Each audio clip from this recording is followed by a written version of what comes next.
Y después había un tercer grupo en el medio que decía, mira, yo quiero seguir, pero no quisiera ser asociación civil o fundación, me gustaría ser simple asociación. Para lo cual habíamos llegado a la conclusión que desde el punto de vista jurídico no se podía pasar de una asociación o fundación directamente a simple, había que disolverse y después constituirse. Con lo cual, trabajemos entonces sobre la disolución. Y empezamos a trabajar, y hasta inclusive la gente de la IGJ llegó a plantear un aplicativo para disolución, y todo eso se avanzó, pero después, bueno, lo que todo el mundo conoce, se cambió al inspector general, quedó esto relegado. Y hoy que tenemos, nos encontramos, yo hablé con la señora inspectora general de justicia y hablé con el director de cooperativas y mutuales, si el cargo no es exactamente igual, pero me entiende, a lo cual yo digo, ¿cuántas tienen inscriptas y qué porcentaje tienen de regulares y cuál de irregulares? Pero en algún momento vamos a tener que tomar decisiones al respecto. ¿Qué hacemos con las irregulares? Porque dejarlas morir tampoco sirven, siguen siendo responsables. Bueno, en síntesis, para poder pasar a los temas impositivos, dejo planteadas las inquietudes, y no para de ninguna manera, la idea es marcar una realidad y decir, bueno, las distintas instancias, hoy hay presentes funcionarios, pero también hay responsables del Consejo Profesional, de la Federación y por sobre todo colegas, de tomar nota y decir, en un futuro no muy lejano, vamos a tener que ocuparnos de las cuestiones estas, del Código Civil y Comercial, de las simples asociaciones, de las irregulares, etcétera, etcétera. Cuando vamos al tema del impuesto fiscal, marco fiscal, ¿qué es lo que nos está pasando hoy con este tipo de entidades en el impuesto a las ganancias? Ojo, el tema no está agotado en lo que yo expliqué hasta ahora, podríamos seguir hablando. Yo tuve acá el gusto enorme de ser invitado en marzo para dar una capacitación y sobre el tema jurídico, inclusive hubo gente de la IGJ en ese momento, que está por ahí, que asistió a esa capacitación y en donde tuvimos un poco más de tiempo para exponer y para compartir, porque de eso se tratan este intercambio de ideas entre colegas profesionales y funcionarios del organismo para decir, bueno, cuáles son los problemas que nosotros vemos y a ver cómo se pueden solucionar. Acá por lo menos en el Chaco, este tema de la doble registración, la personería jurídica y todo esto fue muy bien solucionado con juntar en un mismo organismo la Inspección General de Personas Jurídicas con el Registro Público de Comercio. Pero ojo, hay jurisdicciones donde por un lado tenemos la inspección, o mejor dicho, la Dirección Provincial de Personas Jurídicas, por otro lado en un juzgado de paz tenemos radicado lo que es el registro y ahí debemos ir. O sea que hay más temas que podríamos llegar a hablar desde lo jurídico, pero quiero en este espacio referirme muy sintéticamente a las distintas cuestiones, cuál es la realidad actual que les toca, tanto en estos aspectos jurídicos y fiscales, y también comentarles al final qué es lo que se está haciendo hoy en día como para mejorar el marco legal y fiscal y algunas novedades que hay sobre prevención de lavado que nos tocan a las organizaciones sociales en el corto tiempo. Desde el punto de vista fiscal, nosotros en el impuesto a las ganancias tenemos, en lo que tiene que ver con las donaciones, ustedes saben que desde el punto de vista fiscal hay dos grandes grupos. Por un lado tenemos todas las normas que tienen que ver con las exenciones impositivas y tenemos todo un grupo bastante grande que tiene que ver con las donaciones, el tratamiento impositivo de las donaciones. Hoy tenemos, para aquellos que están un poco en tema, el famoso artículo 81C de la Ley de Impuesto a las Ganancias, con una limitación enorme de las actividades que son contempladas para beneficiarse con esa dispensa. ¿Qué dice el artículo 81C? De alguna manera, en realidad, lo que habla es de la posibilidad de deducción de las donaciones y empieza refiriéndose a las entidades religiosas y a las donaciones que uno efectúe a los fiscos nacional, provinciales y municipales.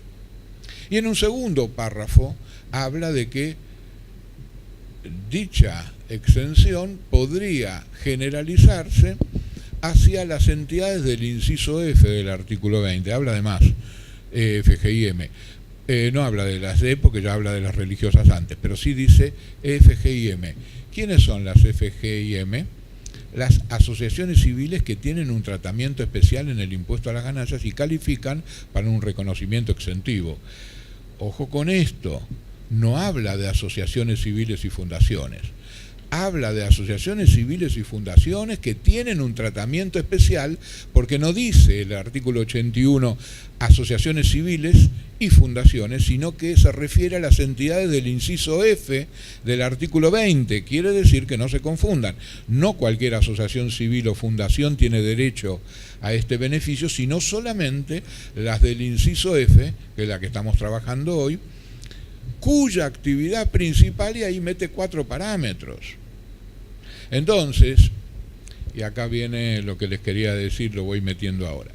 Nosotros en estos momentos estamos llevando desde la sociedad civil, no desde el Consejo Profesional, desde la sociedad civil, un proyecto, estamos propiciando un proyecto de mejoramiento del marco legal y fiscal ante Jefatura de Gabinete, Jefatura Nacional de Gabinete. Y ya hemos tenido muchas reuniones en el ámbito de Jefatura de Gabinete con todos los organismos de control, ministerios que tienen que ver con esto, Desarrollo Social, el CENOC, la FIP, la UIF, la IGJ, Ministerio de Hacienda, etcétera, etcétera, etcétera. Y estamos yendo con una reforma sobre 5 aspectos importantes: el plano jurídico, el plano impositivo, el plano laboral, 4, perdón, y el plano de prevención de lavado. En lo personal yo estoy coordinando lo que son las mesas impositivas y de prevención de lavado. Y ahí, en las reuniones con AFIP, les hemos dicho que esta norma es muy antigua y como tantas otras normas que ustedes se van a encontrar en la Ley de Impuesto a las Ganancias y en otros tributos, se han quedado en el tiempo. Se han quedado en el tiempo como se quedó en el tiempo el mínimo no imponible, como se quedó en el tiempo el mínimo para bienes personales, como quedó el monotributo, como quedaron tantas cosas en nuestra legislación impositiva. Y una de esas grandes cosas tienen que ver con esta norma, el 81C, que tiene más de 20 años, y en la cual se contempla, y yo entiendo, en aquel momento el legislador lo que quiso es apoyar a las entidades asistenciales, que son las del parámetro 1, a las de investigación, pero ojo, no cualquiera de investigación, sino con un reconocimiento de ciencia y tecnología, a las educativas, pero también con determinadas situaciones, entidades que otorguen títulos de grado, etcétera, etcétera, y a los partidos políticos. ¿Y dónde están todas las demás? Entidades que tratan los derechos humanos, entidades que tratan el cuidado del medio ambiente. Hoy yo si dono a Greenpeace o a Vida Silvestre, no soy una persona que pueda deducir en su declaración jurada algo. Claro, ustedes todos conocen a Greenpeace. ¿La gente deja de donar a Greenpeace? No, sigue haciéndolo. ¿Y por qué? Porque está consustanciada con su objeto social. Pero ¿cuánto ganarían este tipo de entidades si tuvieran algún tipo de incentivo fiscal? Y el planteo que hicimos en AFIP fue que nos conocemos hace muchos años, con lo cual teníamos un diálogo mejor y eso posibilitó. Miren, muchachos, denme una explicación por la cual, por un lado, a todas estas entidades nos dan un reconocimiento exentivo, pero solo a estas les permiten que puedan deducir sus donantes si le donan a este tipo de entidades. Entonces lo que estamos buscando ahí, lo mismo que el porcentaje de deducibilidad. Nosotros hoy nos planteamos por qué el 5%. Hay países en la región, nosotros hemos hecho trabajo de investigación para una entidad que trata o que trabaja el tema de normas para ONGs, en la cual hemos hecho una averiguación, una investigación sobre 6 países y hemos visto que en otros países el porcentaje de deducibilidad es superior. Nosotros en la Argentina nos quedamos con el 5%. Bueno, les cuento, Les cuento un poco la historia. En un momento era el 100%. Era el 100%. Claro que en ese momento también se daba situaciones anómalas. No había control, entonces uno llegaba a una entidad y le decía, mira, te dono $1.000, pero haceme un recibo por 2.000. No había nada ni nadie que lo controlara, y eso también está mal. O sea, no es bueno eso. Entonces del 100 bajamos al 20, después al 15, después al 10, que duró un año, y hace más de 20 estamos en el 5. La otra gran cosa que estamos tratando de impulsar ahí es no solamente la generalización de las actividades que están contempladas, o sea que los 4 apartados deberían volar, y deben decir todas aquellas entidades del F que tengan reconocimiento, pues son las del F, calificarían para que sus donantes puedan deducir algo en sus declaraciones juradas. El tema del porcentaje de deducibilidad hay que ver, porque toca la caja, y cada vez que toca la caja es más difícil de cambiar. Pero dijimos que pueda ser trasladado a ejercicios futuros. ¿Qué significa? Hoy en día, ¿de qué habla el 81C? De las utilidades que tenga el donante en su ejercicio. Pero a diferencia de un quebranto impositivo, que sí es trasladable de un ejercicio al otro, las donaciones del 81C, cuando me dice que serán deducidas, porque de paso serán deducidas al 100%, como máximo el 5%, no se confundan en eso, de su utilidad neta. De su utilidad neta. Ahora, si en ese año yo doy pérdida, no deduzco nada. Y tampoco puedo trasladarlo al ejercicio siguiente. Entonces lo que estamos bregando es, quizás circunstancialmente no di utilidad en ese ejercicio, pero por ahí la doy el año que viene. Permítame que si doné este año, yo lo pueda deducir como los quebrantos al año siguiente. Otra de las grandes cosas que estamos viendo en el impuesto a las ganancias y que marcan una realidad, y tenemos un desafío por delante, es la limitación de desarrollo de actividades generadoras de ingresos. Concretamente,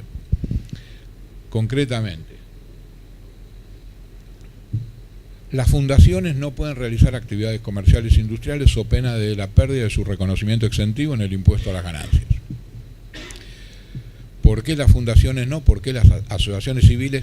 Ojo, asociaciones civiles de carácter gremial tampoco. Pero digo, ¿por qué hay un sector tan grande como las asociaciones civiles, no de carácter gremial, sino todas las demás, que sí podrían realizar actividades comerciales e industriales, pagando los impuestos, ¿no? Por supuesto, pagando el IVA que corresponda, acercando fondos a sus arcas, y una fundación no?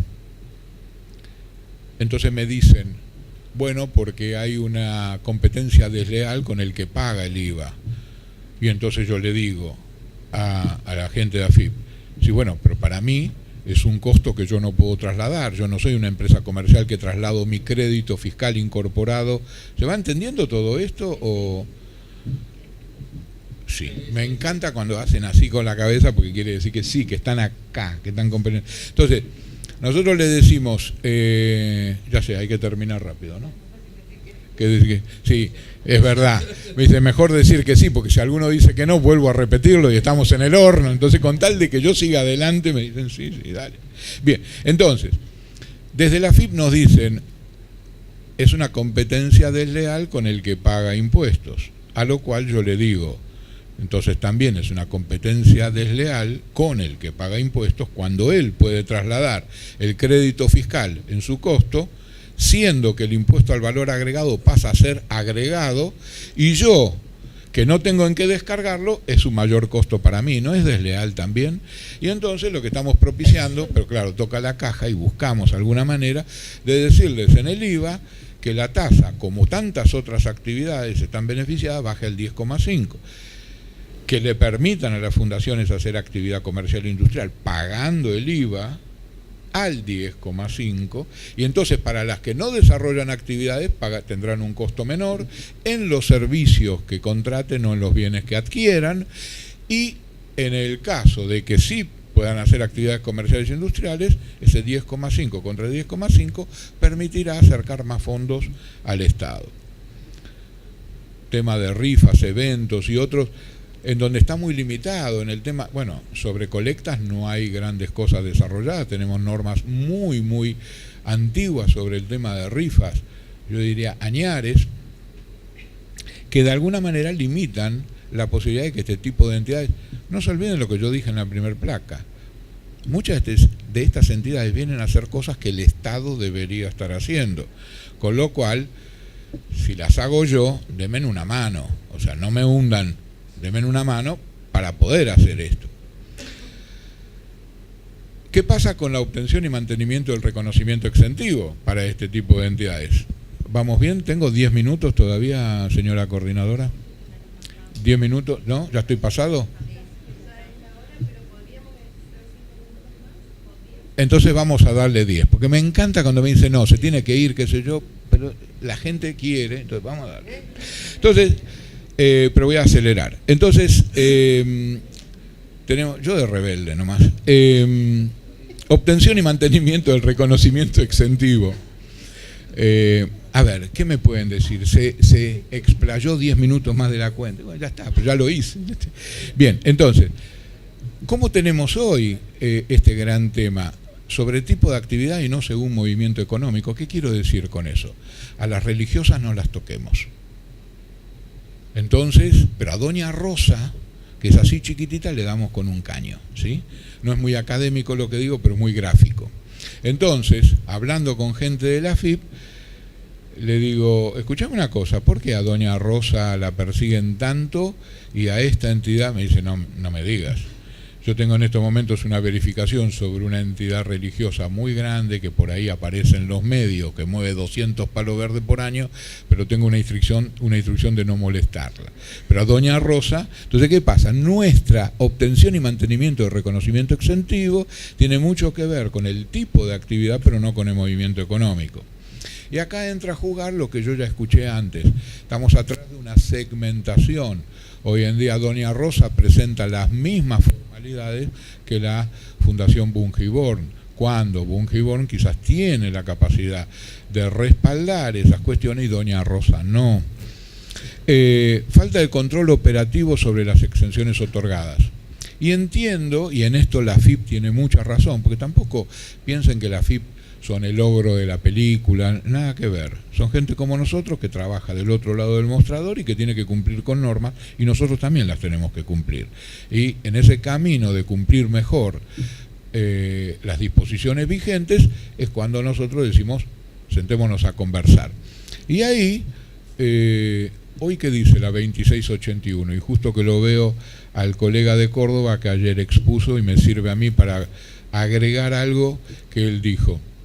Las exenciones, como todos sabemos, se renuevan automáticamente, pero eso, a tu pregunta que dijiste antes, se renuevan automáticamente, pero ello no obsta las facultades de verificación que tiene el organismo de control, las que por la ley de procedimiento puede ejercer un control en el momento en que quiera.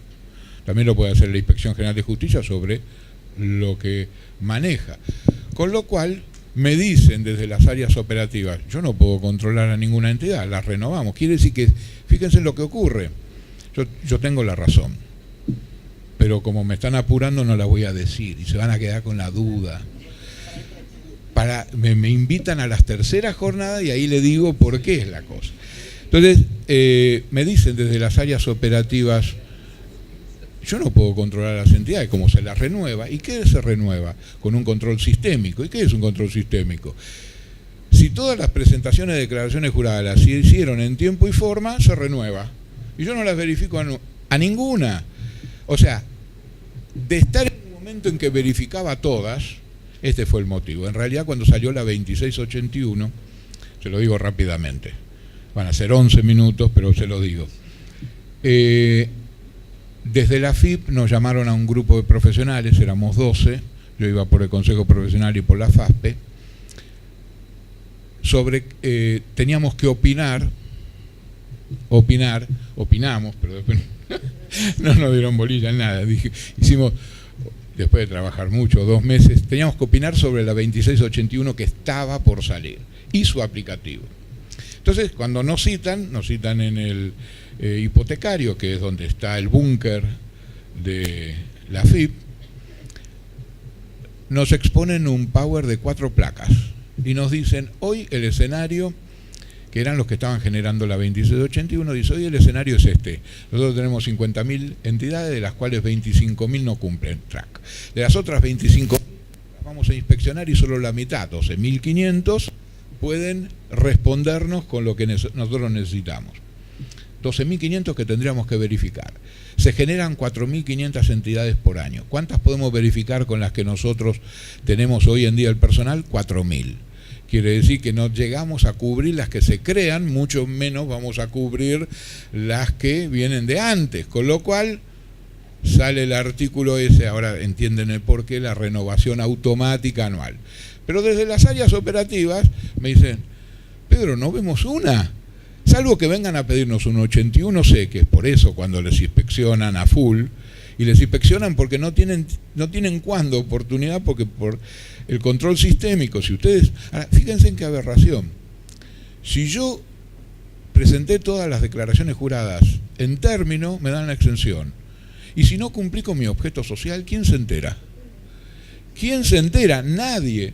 Entonces las áreas operativas dicen, vamos a modificar, y de paso les comento, se está por modificar la 2681, se está trabajando sobre la modificación de la 2681, justamente para contemplar este tema, una de las grandes cosas, que tiene que ver con el otorgamiento de una exención automática solamente por cumplimiento. O sea, nos fuimos, como ayer hablábamos con la señora inspectora general, esto es pendular, en Argentina somos pendulares, pasamos de acá a acá, en el medio sin escalas, de blanco a negro, de sol a de día a de noche, etcétera, etcétera, y no hacemos escalas.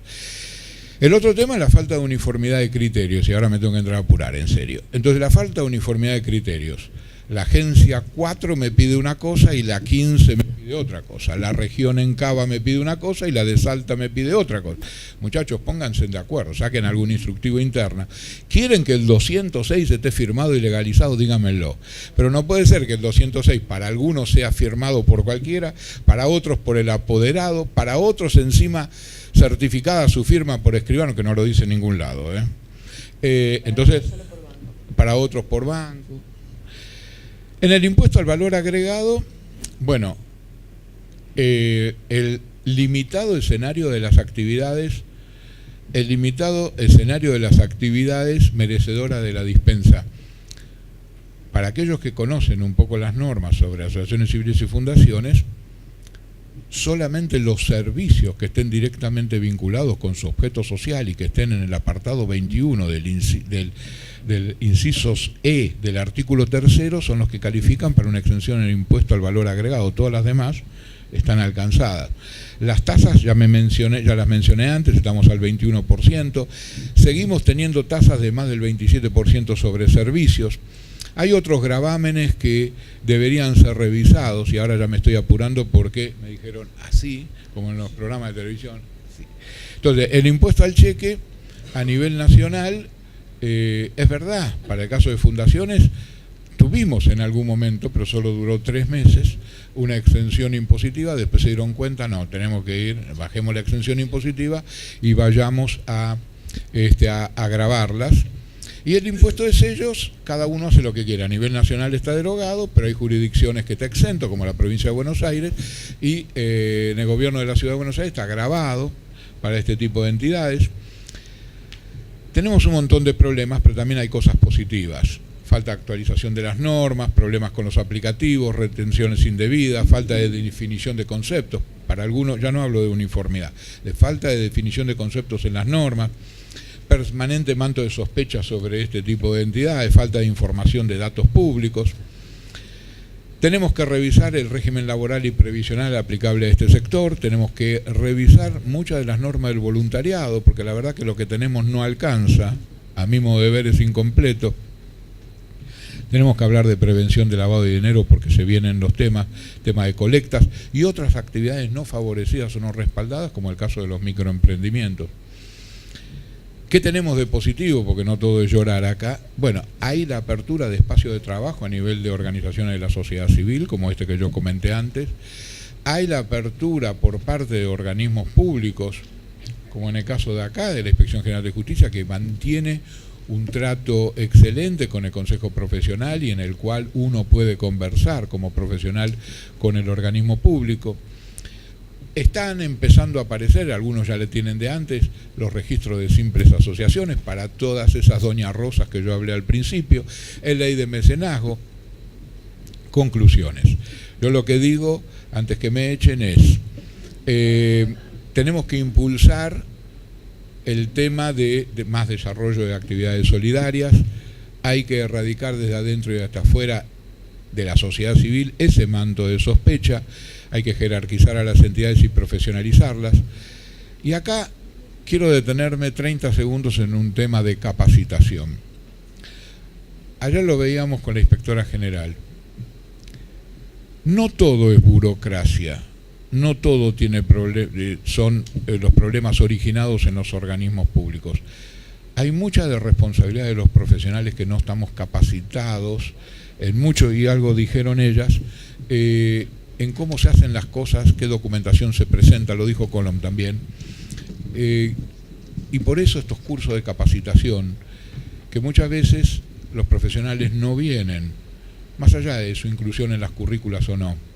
Entonces, donde vean que hay una bibliografía, donde vean que hay cursos de capacitación, venga, ya estoy terminando. Estamos impulsando una ventanilla única, pero no solamente para que la entidad que entra el trámite en la IGJ saque la quit. Vamos un poco más allá. Lo que estamos diciendo es que la gente de personería entregue la personería, en el escritorio de al lado los de AFIP entreguen la quit y ya la exención impositiva provisoria que marca las resoluciones en vigencia, y que antes de entregar el expediente pase al escritorio de al lado y Rentas entregue la inscripción en ingresos brutos y la corresponde. Entonces, cuando el contribuyente viene a buscar el expediente, se va al banco, porque ya tiene todo reunido. Entonces, no solamente el número de quit, también tiene el tema de la ventanilla única. Bueno, no nos queda tiempo, lamentablemente, solamente un pequeño párrafo sobre las normas de prevención y termino. Lo que se viene en prevención de lavado es algo absolutamente novedoso. Todos los parámetros que conocemos, 70.000 pesos, 200.000, 400.000, todo lo que conocemos, que no voy a repetir ahora, aunque me encantaría, todo un bollito a la basura. Se está hablando de evaluación de riesgo no a nivel de UIF, a nivel de GAFI. ¿En qué nos puede afectar? En muchas cosas. No sé si ustedes ya están vislumbrando, lo dijimos en el Congreso de Tucumán el año pasado, que muchas entidades financieras no quieren operar con las organizaciones sociales. Conclusión, lo que se vienen son normas de autoevaluación del riesgo. Nosotros como entidades civiles vamos a tener que autoevaluarnos. Y según que califiquemos para determinado riesgo a ser vulnerada, nos van a tocar las normas A. Y si de esa autoevaluación llegamos a la conclusión de que no estamos tanto en riesgo, nos tocarán las normas B. Pero va a ser responsabilidad de nosotros. Después, si quieren, ahora sí, pues tengo que cortar, en algún breco, qué sé yo, podemos hablar más tranquilos sobre cuáles serían los parámetros para la autoevaluación que se viene en minutos. Gracias, disculpen la demora y tanto tiempo.